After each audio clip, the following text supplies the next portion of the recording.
اللہ ہی اللہ کیا کرو، دکھ نہ کسی کو دیا کرو، جو دنیا کا مالک ہے نام اسی کا لیا کرو۔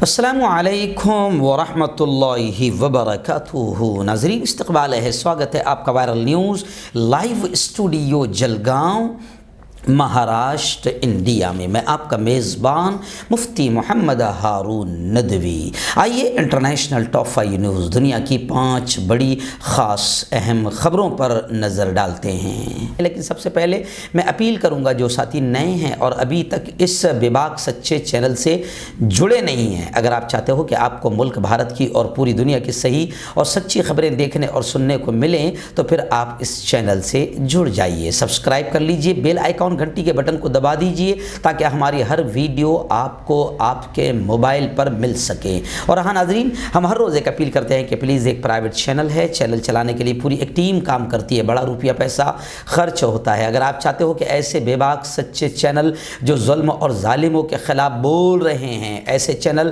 مضبوط اگر آپ کرنا چاہتے ہو تو پھر ایسے چینلوں کی آپ فائنینشیل ہیلپ، مالی تعاون، مالی مدد کیجئے۔ اسکرین پر آپ نظر ڈالیں، ہمارے چینل کا بینک اکاؤنٹ نمبر بھی دیا جاتا ہے، اور اگر آپ آن لائن پیسہ بھیج کر مدد کرنا چاہتے ہیں تو گوگل پے، فون پے اور پے ٹی ایم تینوں کا نمبر ایک ہی ہے، 9923223361۔ اللہ نے جو بھی آپ کو طاقت دی اس اعتبار سے آپ چینل کی 200، 500، 1000 روپے جو بھی آپ مدد کر سکتے ہیں ہر مہینے پابندی سے ضرور کریں، چینل کو مضبوط کریں۔ ناظرین، 2 دن سے آپ وائرل نیوز لائیو نہیں دیکھ رہے ہیں بلکہ آپ وائرل نیوز انڈیا دیکھ رہے ہیں، ہمارا جو پرانا چینل ہے بڑا، جس کے 13 lakh 1 million plus 13 lakh subscriber ہے، 24 کروڑ ویورز ہے، تو ابھی فی الحال اس کے ساتھ کسی نے شرارت کیا ہے، اور شرارت کیوں کی جاتی ہے یہ مجھے آپ کو بتانے کی ضرورت نہیں ہے۔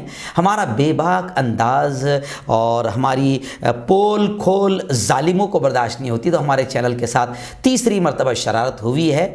اس لیے میں آپ سے گزارش کر رہا ہوں کہ جب تک وہ چینل شروع نہیں ہو جاتا ہے تو ہمارا یہ نیا چینل جو آپ دیکھ رہے ہیں وائرل نیوز انڈیا، اس کو آپ لائک کر لیجئے، سبسکرائب کر لیجئے، اس سے جڑ جائیے تاکہ تب تک ہماری ہر خبر آپ کو مل سکے۔ لوگ ہماری آواز دبانے کی کوشش کر رہے ہیں لیکن انشاءاللہ یہ آواز دبے گی نہیں، الگ الگ ذرائع سے آپ تک پہنچتی رہے گی۔ آپ فٹافٹ اس نئے چینل کو سبسکرائب کر لیجئے اور اپنے دوستوں کو بھی بتا دیجئے، کیونکہ کئی لوگ بہت زیادہ پریشان ہیں اور میں بھی بہت پریشان ہوں، کیونکہ پوری دنیا سے مجھے لگاتار فون آ رہے ہیں، وائرل نیوز لائیو نہیں آ رہا ہے، وائرل نیوز لائیو نہیں آ رہا ہے، لیکن وائرل نیوز انڈیا پر آپ جڑ جائیے اور مجھے دیکھتے رہیے۔ ڈسکرپشن میں 2 لنک دی گئی ہے، ایک تو میرا چینل ہے مفتی ہارون ندوی آفیشیل جس پہ میرے بیانات آتے ہیں، اس کو بھی آپ سبسکرائب کر لیجئے، اور اس چینل کی بھی لنک ہے وائرل نیوز انڈیا کی، آپ فٹافٹ اوپن کیجئے اور اس سے جڑ جائیے، سبسکرائب کر لیجئے، بیل آئیکن گھنٹی کے بٹن کو دبا دیجئے۔ ناظرین، اس وقت پہلی بڑی ڈینجر اور افسوسناک خبر سامنے آ رہی ہے۔ جی ہاں، ڈینجر اس لیے کہہ رہا ہوں کہ اب دوبارہ لاک ڈاؤن لفظ آتے ہی بالکل یوں سمجھیے کہ بدن کانپنے لگ جاتا ہے، کیونکہ کس طریقے سے لوگ پریشان ہوئے، مرے، آتم ہتیا کیے، اور کتنی بری حالت تجارت بزنس کی ہوئی، وہ سب دیکھ کر، اور ہمارے پیارے ملک بھارت میں تو جو مسافر بیچارے ممبئی وغیرہ سے اپنے ملک پیدل واپس لوٹے تھے وہ سارے منظر یاد آ جاتے ہیں۔ لیکن خیر، آئیے بڑی خبر اس وقت انٹرنیشنل نیوز میں پہلی آ رہی ہے کہ اب وہ جو نیا وائرس آیا ہے بہت ڈینجر، اومیکرون، اس کے اور کیسز سامنے آئے ہیں، اور خبریں آ رہی کہ کئی ملکوں نے اپنی بارڈرز کو، سرحدوں کو بند کر دیا۔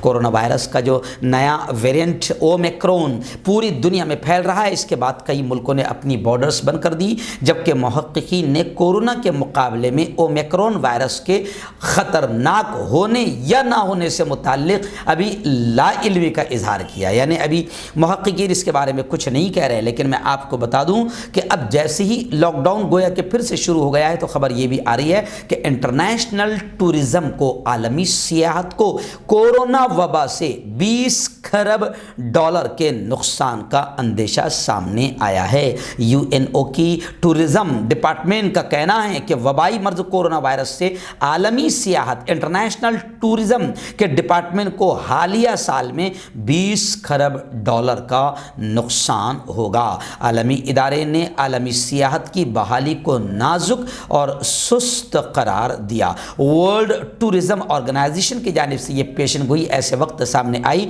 جب یورپ انفیکشنز میں اضافے سے دوچار ہے اور اومیکرون نامی کورونا کی نئی قسم بھی سامنے آ چکی ہے جو پوری دنیا میں پھیل رہی ہے۔ جی ہاں، اور جاپان نے بھی کورونا کی نئی قسم کی وجہ سے تمام غیر ملکیوں کا اپنے ملک میں داخلہ بند کر دیا ہے۔ عالمی ادارہ صحت WHO کا یہ کہنا ہے کہ اومیکرون وائرس سنگین خطرے کا باعث ہے۔ تمام کنٹریز کو چاہیے کہ وہ تیاریاں کر رکھیں، ایسا WHO نے اشارہ دیا ہے۔ ناظرین، دوسری بڑی افسوسناک خبر میں سے سمجھوں گا کہ اس وقت آ رہی ہے۔ جی ہاں، اسلامو فوبیا کا خوف آپ دیکھیں۔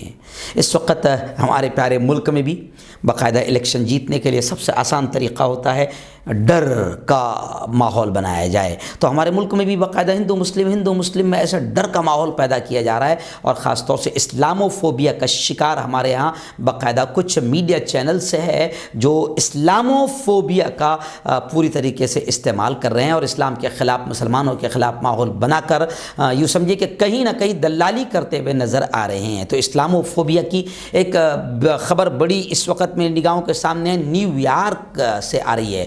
اسلامو فوبیا کا خوف، داعش سے نجات پانے والی خاتون نادیہ مراد کا پروگرام بھی منسوخ کر دیا گیا۔ نیو یارک پوسٹ کی ایک رپورٹ کے مطابق کینیڈا کے سب سے بڑے اسکول بورڈ نے داعش کے اغوا اور جنسی استحصال، سیکسول ہیرسمنٹ سے بچ جانے والے افراد کی کانفرنس منسوخ کر دی۔ بورڈ کو خدشہ ہے کہ اس سے اسلام کی شبیہ مجروح ہوگی۔ 28 سالہ نادیہ مراد کو ان 600 اسکولوں کے طلباء کے ساتھ بیٹھنے کے لیے منتخب کیا گیا ہے جو ٹورنٹو ڈسٹرکٹ اسکول بورڈ کا حصہ ہے۔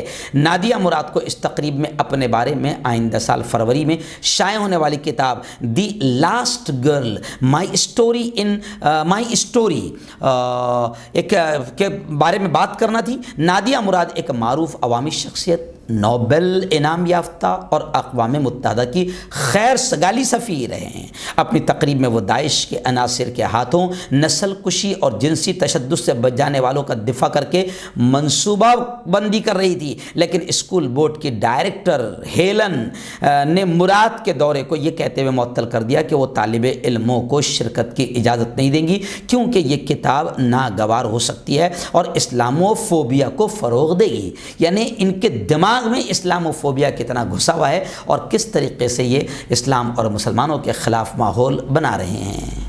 ناظرین، بڑی خبر اس وقت ایران اور امریکہ کو لے کر آ رہی ہے۔ جی ہاں، میں آپ کو بتا دوں کہ ویانا میں جو مذاکرات، جو بات چیت کا معاملہ سامنے آ رہا ہے، تو ویانا میں جوہری معاہدے کی بحالی کے لیے مذاکرات ہو رہی، لیکن ایران نے امریکہ سے دو طرفہ بات چیت سے بالکل صاف انکار کر دیا۔ ویانا جوہری مذاکرات میں ایران نے امریکہ سے دو طرفہ مذاکرات کا امکان مسترد کر دیا ہے۔ ترجمان ایرانی وزارت خارجہ سعید خطیب زادہ کا کہنا ہے کہ ویانا میں امریکی وفد سے دو طرفہ ملاقات نہیں ہوں گی۔ ایران جوہری معاہدہ بحالی کے لیے مذاکرات ویانا میں شروع ہو رہے ہیں۔ ایران، چین، روس، جرمنی، فرانس اور برطانیہ جوہری معاہدے پر بات چیت میں شریک ہوں گے، جبکہ جوہری معاہدے پر مذاکرات میں امریکہ بالواسطہ طور پر شریک ہوگا۔ میں آپ کو بتا دوں کہ ایران اور 6 کنٹریز کے درمیان ایرانی جوہری معاہدہ 2015 میں ہوا تھا۔ 2018 میں امریکہ یک طرفہ طور پر معاہدے سے علیحدہ ہو گیا تھا، جس کے بعد ایران نے بھی معاہدے پر عمل درآمد روک دیا تھا، لیکن اب اسی جوہری معاہدے کو لے کر ویانا میں مذاکرات بات چیت شروع ہونے والی ہے، لیکن ایران نے امریکہ سے دو طرفہ بات چیت کرنے سے صاف انکار کر دیا۔ خبر آ رہی ہے، میں سے افسوسناک یہ خبر سمجھوگا۔ خبر یہ آ رہی ہے کہ ترکی کا جو سواستھ ڈپارٹمنٹ ہے، محکمہ حفظان صحت ہے، ہیلتھ ڈپارٹمنٹ ہے، اب یہ شدید نقصان، بحران کا تکلیفوں کا شکار ہو رہا ہے اور ہو گیا ہے۔ میڈیسنز کی قلت، کمی کی وجہ سے ہزاروں ڈاکٹروں نے استعفیٰ دے دیا۔ ترک میڈیکل ایسوسیشن کی رپورٹ کے مطابق ترکی میں ہیلتھ ڈپارٹمنٹ کو ایک نئے بحران کا تکلیف کا سامنا ہے۔ میڈیسنز کی کمی، قلت اور بحران ابھی تھمی نہیں تھی کہ محکمہ صحت کے زیر انتظام چلنے والے اسپتالوں سے جڑے ہوئے ہزاروں ڈاکٹروں نے استعفیٰ دے دیا ہے۔ رپورٹ میں چونکانے والے اعداد و شمار بیان کیے گئے ہیں اور کہا گیا ہے کہ گزشتہ 1.5 سال کے دوران سرکاری شعبے کے صحت کے اداروں میں تقریباً 8,000 ڈاکٹروں نے مراکز صحت سے یعنی ہاسپٹل وغیرہ سے استعفیٰ دے دیا ہے۔ استعفیٰ دینے والے ڈاکٹر مختلف خصوصیات میں طبی خدمات فراہم کرتے ہیں۔ اعداد و شمار سے پتہ چلا ہے کہ جن ڈاکٹروں نے اپنا استعفیٰ جمع کروایا ان میں سے 10% ڈینٹسٹ تھے جنہوں نے وزارت صحت سے منسلک طبی مراکز، کلینک اور اسپتالوں میں کام کیا۔ اس کی وجہ سے کچھ مراکز، کلینکس اور اسپتال دانتوں کے ماہرین سے خالی ہو گئے۔ اور بڑی افسوسناک خبر تو یہ بھی ہے کہ ڈاکٹروں کا استعفیٰ دینے کا سلسلہ صرف گورنمنٹ ڈپارٹمنٹ میں ہی نہیں بلکہ یوں سمجھیے کہ غیر سرکاری جو ادارے ہیں ان میں بھی کام کرنے والے ڈاکٹر اپنی کم تنخواہوں کی وجہ سے ملازمت چھوڑنے کی کوشش کر رہے ہیں۔ جب ترک لیرا کی قیمت میں کمی آئی تو اس کے نتیجے میں ڈاکٹروں اور طبی عملہ پر مزید بوجھ بڑھ گیا، جس کی وجہ سے اب یوں سمجھے کہ ڈاکٹروں نے استعفیٰ دینا شروع کر دیا ہے۔ ناظرین، آخری بڑی خبر اس وقت میری نگاہوں کے سامنے آ رہی ہے۔ جی ہاں، انگلش چینل میں مہاجرین کی ہلاکتوں کو لے کر میں نے آپ کو بتایا تھا کہ جس طریقے سے لوگ کشتی کے ذریعے سے سمندر کے راستے سے باقاعدہ یوں سمجھیے کہ ہجرت کرتے ہوئے غیر قانونی اللیگل طریقے سے دوسرے ملک میں داخل ہو رہے ہیں، تو اب خبر کئی لوگ باقاعدہ کشتی کے پلٹنے یا کسی طریقے سے طوفان کی وجہ سے کئی لوگ ہلاک ہوئے ہیں، تو اب ان کی ہلاکتوں پر انگلش چینل پر تشویش ظاہر کی گئی اور 24 گھنٹہ فضائی نگرانی کا فیصلہ کیا گیا کہ 24 گھنٹہ سمندر کے راستوں پر باقاعدہ انٹری اور بارڈر کے راستوں پر باقاعدہ 24 گھنٹے فضا سے یعنی پلین کے ذریعے سے، ہیلی کاپٹرز کے ذریعے سے نگرانی کی جائے گی۔